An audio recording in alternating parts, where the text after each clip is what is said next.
niya, katatapos lang ng meeting nila ni Pangulo at may instructions na mag-insert o magpasok ng 100 billion worth of projects sa BICAM. At sinabi pa ni Sec Mina, you can confirm with Yusek Adrian Bersamin dahil magkasama sila sa meeting ni Pangulong BBM noong araw na yon. Tinawagan ko po agad si Yusek Adrian Bersamin at tinanong ko kung may instruction nga ba ang Pangulo na magpasok ng 100 billion during their meeting. Ang sabi niya ay totoo nga po. Right after our conversation, tinawagan ko po si dating Speaker Martin Romualdez at nireport ko ang instructions ng Presidente to insert the 100 billion projects. At sinabi niya sa akin, what the President wants, he gets.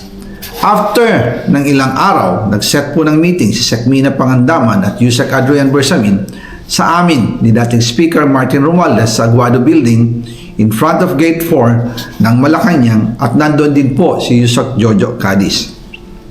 During the meeting, binigay po ni Yusek Adrian Bersamin ang listahan na worth 100 billion.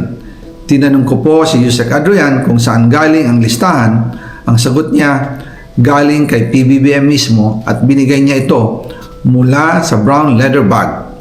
Nung sinabi po ni Yusek Adrian Bersamin yung brown leather bag, naalala ko noong nasa Singapore kami right after the elections of May 2022 sa Hilton Hotel, kami ni dating Speaker Martin and PBBM habang pauwi at pabalik ng Pilipinas, hinabol ng PSG ang brown leather bag at ang sabi ni PBBM, maiwan na lahat, wag lang ang brown leather bag.